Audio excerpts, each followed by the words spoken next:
EA. EA. Where did it all go wrong? Such an innocent little franchise. Star Wars Battlefront. The front of the battle. The game that puts war into Star Wars. Nothing could ever go wrong. Second installment has to be better than the first, right? Right? Wrong. Today, with the help of a couple of very talented YouTubers, we're going to be exploring where it all went downhill. First up, we have the man, the myth, and the now legend, Frankie Doodle.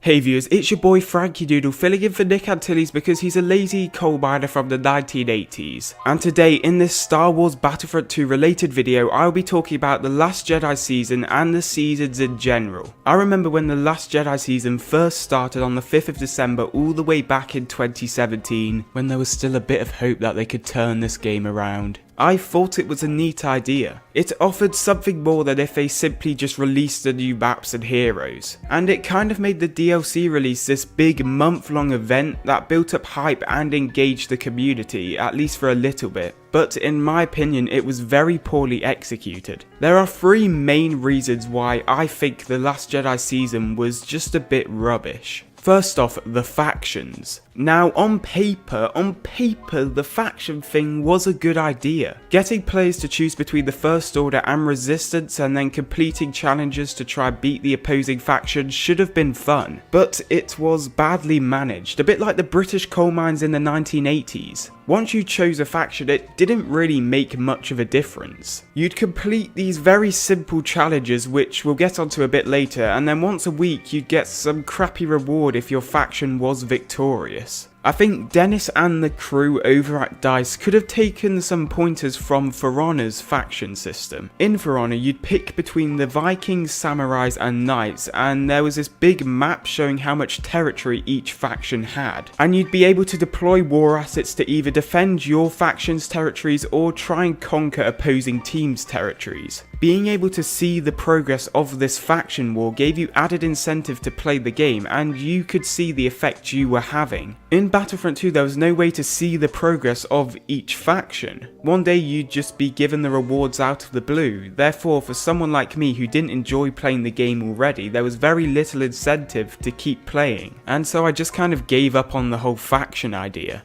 Probably the biggest problem with the Last Jedi season was the amount of stuff we got. In the expansion packs we got with Battlefront 1, you'd usually get about 4-ish maps, a couple of new heroes, a new game mode and some new weapons and star cards. This, in my opinion, was a reasonable selection of good old stuff, and I think it was worth the price of each DLC, especially since the content in those expansions was some of the best in the game. But in the Last Jedi season we got one infantry map. I don't count the section of a map as an entire new one. We got 2 new heroes, a new Starfighter assault map, a new hero ship and a short extension to the campaign, which should have really been in the game from the start. Now, although I do like the new crate map and both the heroes were pretty fun, I was left feeling pretty dissatisfied with the amount of content. There just wasn't enough of it. And so I found myself getting bored with the new maps and new heroes pretty quickly. And I know what you're thinking, Frankie, you uneducated 1980s coal miner, the reason there is less content is because Battlefront 2's DLCs are free. And okay, yes, that is a fair argument to an extent. In Battlefront 1 we did have to pay for the DLCs, but we didn't have to put up with this awful progression system and there was only very limited microtransactions. But conversely, in Battlefront 2 we get the free DLC, but we have this bad progression system that was just designed to try and get us to buy microtransactions. And I don't know about you, but I'm willing to pay for additional content if it means we get more of it and we don't have to put up with these other means of monetization. The other factor that contributed to the Last Jedi season's failings, in my opinion, were the challenges and rewards. The problem with the challenges is that they were either far too easy and took no time to complete, or would still be easy but took a lot of grinding to finish. None of these two types of challenges are in any way fun or engaging, they just felt like a chore to complete. I think the best solution to this would be some kind of tier system. So you have the first tier of challenges that are easier and don't take as long to finish for the people who don't play as much. And then the second tier of challenges that are a bit harder, and then the final tier which has the hardest challenges for the more experienced players. I think this system would cater to every player's needs and provide more satisfaction from completing the challenges. But these challenges need some kind of reward, and the rewards in the Last Jedi season were a joke. You'd get crates from completing challenges or if your faction performed well, and because of how flawed the crate system is, you'd end up getting a bunch of duplicates and crap you didn't really want. I think a suitable solution to this would be to have new weapons or star cards as the rewards to these challenges, kind of like the hut contracts from the last game. Hut contracts, weren't they great? This would tackle the problem of the lack of content and make the rewards for the challenges more satisfying. So you don't feel like you've wasted the past couple of hours of your life. Well, that's how I feel whenever I play the game. Anyway, hope you enjoyed these few minutes of me ranting about the pretty lackluster first season of Battlefront 2, but now it's back to Nick in the studio.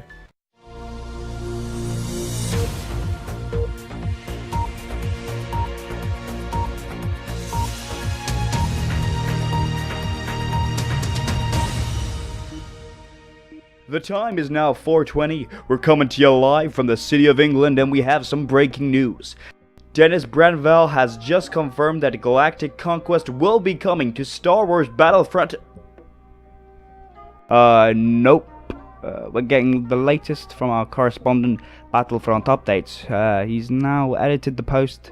Dennis now says we're working on it. Okay. Well, like it's beyond a joke now. It had a failed launch and we were expecting fixes. Expecting fixes soon. According to a recent post on the Battlefront 2 website, we're getting some more info on a new progression system in March. We're getting a news update on the new progression system in March. The game will have been out for almost half a year. I cannot understand why EA have neglected this game already. The lack of urgency to correct their mistakes is just embarrassing. Just straight up, where is the loyalty to the consumer and the player base? If I was EA, I'd be more embarrassed than Jesse Wellens trying to talk about Need for Speed Payback.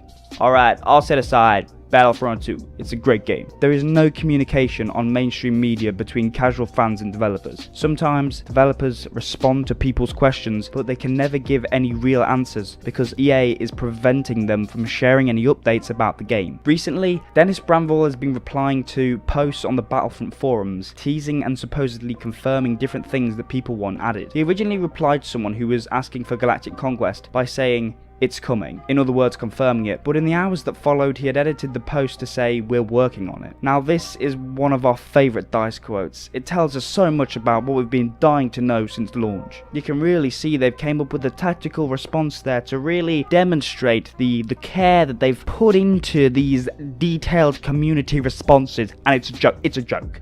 Alright, it's a joke. In complete contrast to EA, we have Epic, who are the creators of Fortnite. There is never an end to the Fortnite Twitter account posting updates about the game and responding to player questions and queries. Alongside great communication, there is a weekly patch to constantly improve player experience. These patches also include extra game content. For some reason, EA have to hold back major fixes for months before a patch is released, and it's just gotten too far. It's not healthy. It's not fair on the players to be kept in the dark about why nothing is happening. Without the players, there's no gaming industry. On Twitter, Django's suggested that EA, or EA Star Wars more specifically, should host like a weekly dev update. It would be a 2 to 3 minute video answering big community questions. They could then post this on EA Star Wars social media accounts and on the EA Star Wars YouTube channel. It would be remarkable how different the community would feel towards the game if everything wasn't so secretive and impersonal. Next to take center stage, we have FireGuy Gaming, who is going to be talking about issues from launch that still haven't been fixed.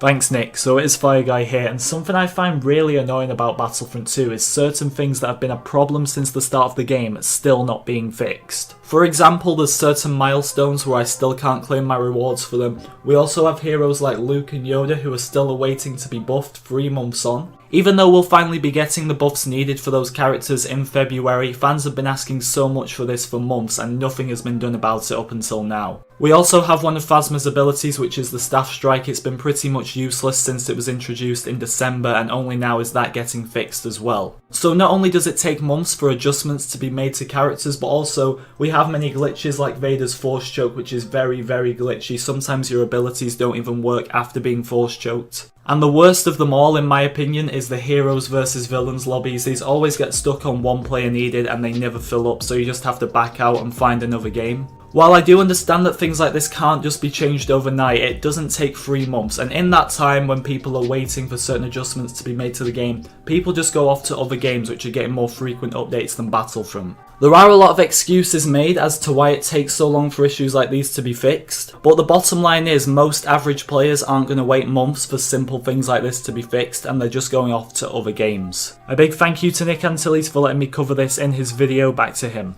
I feel like lots of people are very opinionated on this topic, so if you do have any of your own suggestions or thoughts, make sure you leave them down below. Also, make sure you go and check out Frankie and FireGuy's channels. Their links will be in the description below. Press that like button if you enjoyed and subscribe for more Battlefront 2 videos. Thanks for watching, and I will see you all in the next Battlefront 2 related video.